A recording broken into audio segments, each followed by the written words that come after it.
यदि हम किसी दार्शनिक को जानना चाहते हैं तो पहले हमें जो है उसका लाइफ स्पैन, उसका जो जीवनी है उसको जानना चाहिए।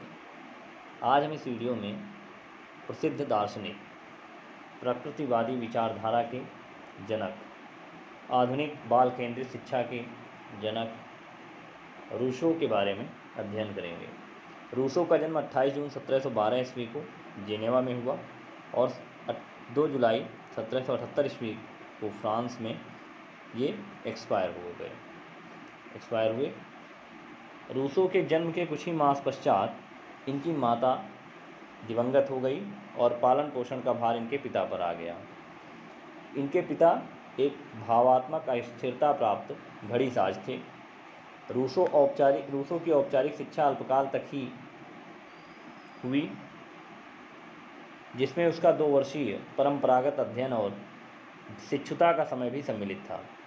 फिर भी उसकी शिक्षा का साधन उसके पिता की पुस्तकें बनी, जिनमें अच्छी पुस्तकों की संख्या कम होते हुए भी सौभाग्यवश कुछ इतिहास की पुस्तकें थीं, जिसके कारण इनकी रुचि कुछ समय पश्चात इतिहास की ओर मुड़ी। रूसो किशोरावस्था के प्रारंभ में घुमक्कड़ प्रकृति का हो गया और जो है फ्रांस के एक सुंदर प्रदेश सेवाए तथा उत्तरी इटली में भ्रमण करता रहा। इसके अतिरिक्त उसने अपने जीवन के कुछ वर्ष पेरिस में भी व्यतीत किए। भ्रमण के प्रारंभिक दिनों में उसकी जेनेवा की कैल्विनवादी विचारधारा सार्वलौकिक धर्म के प्रभाव में परिवर्तित हो गई। उसको ट्यूरिन में धर्मोपदेश प्राप्त हुए, जिनके प्रभाव में आकर उसने धर्म परिवर्तन कर लिया, किंतु आगे चलकर वह कैल्विनवाद और सार्वलौकिक धर्म दोनों से ही पथभ्रष्ट हो गया। रूसो कुछ समय तक मैडम डेवरेंस के प्रेम पास में फंसा रहा, जिसके प्रभाव में आकर वह ट्यूरिन गया था, किंतु जब वह दूसरे प्रेमी के साथ चली गई तो वह अपनी गायन कला में पूर्णता प्राप्त करने के लिए पेरिस में प्रयत्नशील हुआ। तो उसने थ्रेसी बेशोर का पल्ला पकड़ा, जो दासी कर्म करने वाली बालिका थी। अंत में उन दोनों का विवाह हो गया, परंतु सार्वलौकिक व्यवस्था के विपरीत विवाह के पूर्व ही उनकी संतानें उत्पन्न हो गई थी। और यह बात उसके शिष्यों को आश्चर्यान्वित करने का विषय बनी रही और उसके प्रत्येक शिष्य को उसके जन्म के समय ही तत्परतापूर्वक परित्यक्त शिशुओं की संस्था में रख दिया गया। रॉबर्ट यूलिश के अनुसार वह समाज के लिए अनुपयुक्त था। उसकी असाधारण बुद्धि और समाज की आलोचना से मनुष्यों को उकसाकर उसे यकायक प्रसिद्धि दिलाने में सफल हो गई। रूसो अंतिम दिनों में अपमान, चिंता और जीवन के प्रति भय में व्यतीत हुआ। वह 1766 to 1768 ईस्वी तक इंग्लैंड के जेनेवा तथा फ्रांस इत्यादि देशों में भागता रहा। अंत में 1778 में उसकी डेथ हो गई फ्रांस में। उसने मरने से 15 वर्ष पश्चात फ्रांस की राज्य क्रांति के अवसर पर उसे महान व्यक्ति और क्रांतिकारी होने का गौरव प्राप्त हुआ। तो इसको जो सफलता मिली वो कब मिली?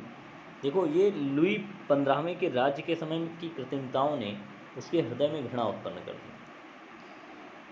व्यर्थ के सामाजिक आदर्शों से मुड़कर उसने चरित्रहीन युग में जो कृत्रिमताओं के आवरण में सुषुप्त था, अपनी तीव्र अर्धसत्ययुक्त व्यक्तिगत जीवन की चरित्रहीनता से प्रभावित एक उच्च स्वर में नए उद्देश्यों का घोष किया और अकस्मात प्रसिद्ध हो गया।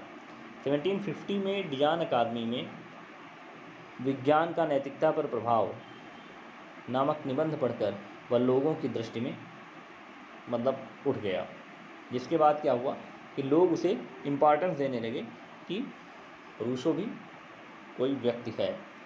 फिर उसके तीसरे वर्ष पुनः उसे मौका मिला, जिसमें उसे मनुष्य की असमानता पर उसने निबंध पढ़ा और इससे पढ़ने के बाद वो प्रकृतिवादी दार्शनिक के रूप में प्रसिद्ध हो गया। अब रूसो की जो प्रमुख रचनाएं हैं उनमें the progress of arts and science 1750 में इसने लिखी थी। दूसरी है सोशल इनइक्वालिटी, निबंध था 1754 में। डिस्कोर्स ऑन पॉलिटिकल इकोनॉमी 1755 में। द न्यू हेलाइज 1761 में। इस पुस्तक में क्या है, गृह शिक्षा व माता के कर्तव्यों का उल्लेख है। नेक्स्ट है सोशल कॉन्ट्रैक्ट 1762।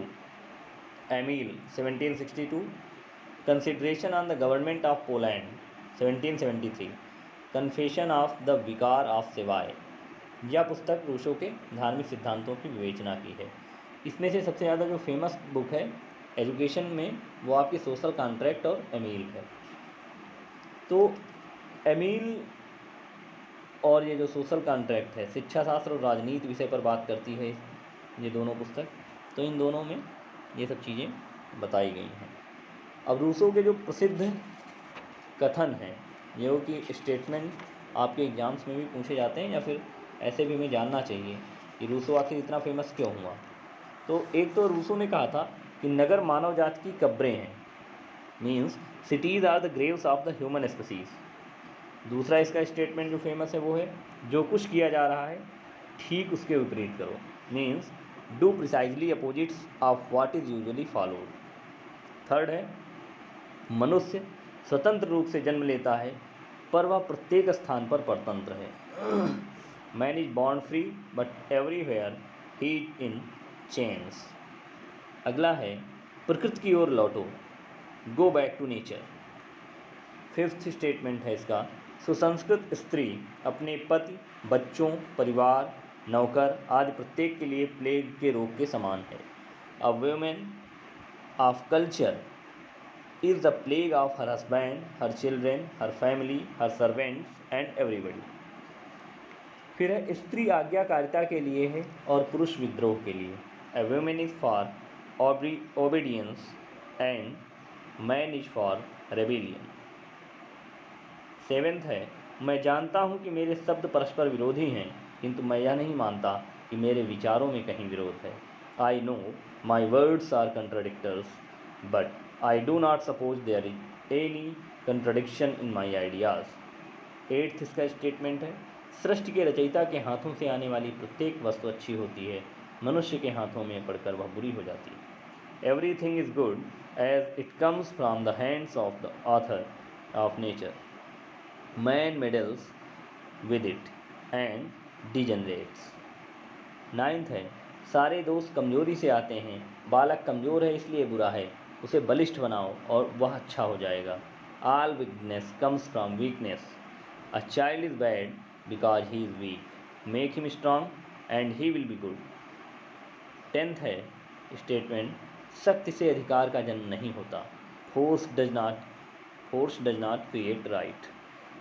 11th है युद्ध मानव और मानव के मध्य नहीं, राज्य और राज्य के मध्य का संबंध है।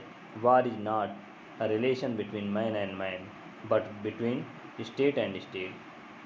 फिर है वित्त शब्द दास्ता का सूचक है और यह नगर राज्य में अज्ञात था। The word finance is a slavish word unknown in the city state. 13 है जिस क्षण कोई जाति अपने को प्रतिनिधित्व करने की अनुमति देती है उसी क्षण वह स्वतंत्रता और अपना अस्तित्व खो देती है। The moment a people allows itself to be represented it is no longer free, it no longer exist. 14th and last statement है सभ्यता अपने ही द्वारा उत्पन्न बुराइयों के उपचार खोजने की निराशापूर्ण दौड़ है। Civilization is a hopeless race to discover remedies for the evils it produces. ठीक है, ओके, थैंक यू।